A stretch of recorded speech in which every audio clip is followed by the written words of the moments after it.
দেখেন প্রতি বছর কত প্রবাসী স্ট্রোক করে মারা যাচ্ছে। শরীরে কোনো রোগ নাই, কোনো সমস্যা নাই, কিন্তু স্ট্রোক। বেশিরভাগ প্রবাসীরা ঋণের চাপ, ফ্যামিলির চাপ, ভাই বোনের চাপ, তারপরে চাকরিও, বর্তমান যে পরিস্থিতি, বিশেষ করে আরব রাষ্ট্র সৌদি আরবে ভয়াবহ অবস্থা। মানে কি বলার বাইরে, বাসার বাইরে। আবার দেখা যায় যে অনেক প্রবাসীরা যে দেশে আসার আগেও মারা যায়। আবার কিছু প্রবাসী আছে যে আসার পরেও ঋণের চাপের কারণে এবং ফ্যামিলির চাপের কারণে মারা যায়।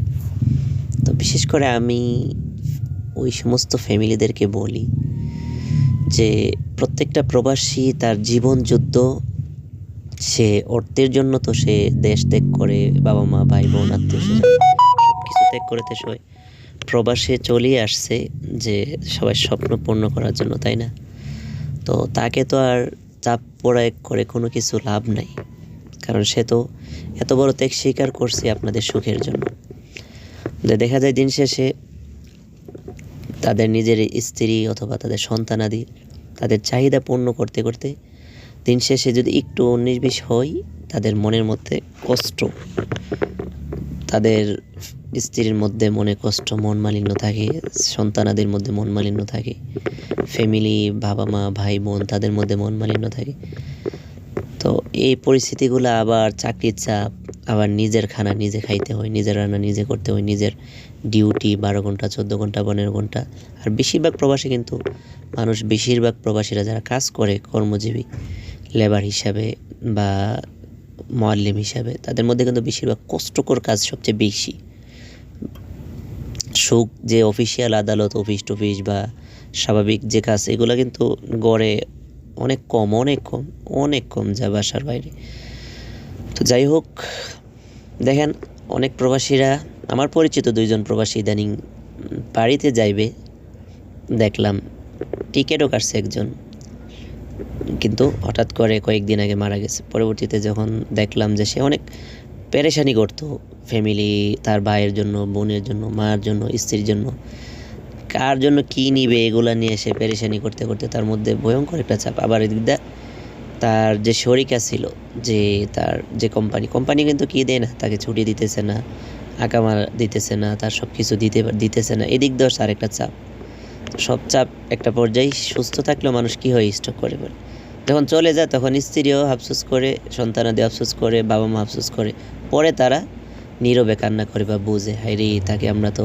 এক পর্যায়ে এমনও হয় যে তাদের মন মতে সব কিছু মার্কেটিং বা এগুলো না করতে পারলেও তারা তাদের উপরে একটা নীরবভাবে একটা জুলুম করে থাকে, যে সে ফোন দিলে সহজে ফোন ধরতে চায় না, বা ভালো করে জিজ্ঞাসা করলে চুপচাপ কথা বলে, বা একদমই মল মালিন্য থাকে। তখন তার চতুর সাইডে তাদের চাহিদা পূর্ণ করতে গিয়ে তাদের মধ্যে একটা ডিপ্রেশন এমনভাবে চাপ দেয়।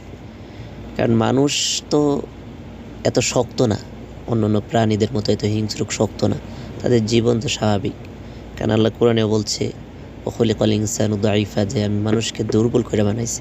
তো একটা মানুষ কতটুক চাপ পড়ে, কতটুক চাপ তার ব্রেইনে, মেধাতে, তার শরীরে সে কতটুক নিতে পারবে। আবার কাজের চাপ। এজন্য আমার একটি অনুরোধ, যে প্রবাসীদের সাথে কোনো ফ্যামিলি, আত্মীয় স্বজন, বিশেষ করে সবচেয়ে কাছের যারা স্ত্রী, সন্তানাদি, আপনারা দয়া করে তার পাশে থাকুন। তাকে, সে যদি বিপদে থাকে, কষ্ট থাকে, তাকে আরও সান্ত্বনা দেন, তার পাশে থাকুন দূর থেকে। তাকে কোনো ডিপ্রেশন, কষ্ট, দুর্দিন এবং ভয়ঙ্কর দিনে তাকে বিশেষ করে আপনারা তাকে ফেলে দিয়েন না। অনেক প্রবাসী আবার আত্মহত্যা পর্যন্ত করতেছে, অনলাইনে দেখা যায়।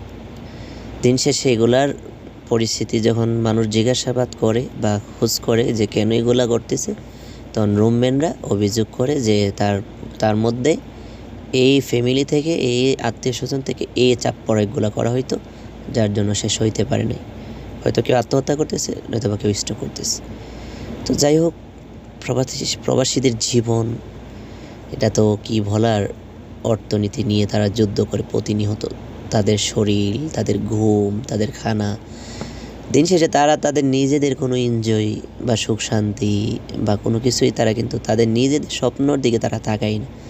এমনও প্রবাসী আছে যে রাত্রে ডিউটি করে আসার পরে ভাত তরকারি রান্না করব কষ্টের কারণে বা গরম করব কষ্টের কারণে ক্লান্তি নিয়ে ঘুমিয়ে পড়ে। তো যাই হোক, আল্লাহ তাআলা সকলকেই বোঝার তৌফিক দান করুক। থাকতে বুঝলে সবারই লাভ হবে, কল্যাণ হবে। প্রবাসীর জীবনটাও সেফটি থাকবে, ফ্যামিলিও ভালো থাকবে। কম আর বেশি চাহিদা এত বড় করতে নাই, তাকে চাপ করে করতে নাই। এগুলা যারা করেন তারা সতর্ক হন।